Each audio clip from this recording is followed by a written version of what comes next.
19 August रोजी रायगड जिल्ह्यामध्ये श्रीवर्धन तालुक्यामध्ये भरडखोल गावामध्ये रक्षाबंधन व नारळी पौर्णिमा उत्साहात साजरी करण्यात आली।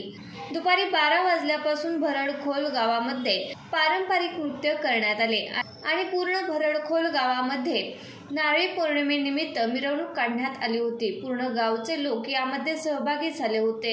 या नारळी पौर्णिमेच्या मिरवणुकीमध्ये माजी अध्यक्ष भास्कर पांडुरंगा चोळकर उपस्थित होते। यांच्या हस्ते सायंकाळी नारळ समुद्रामध्ये टाकण्यात आला।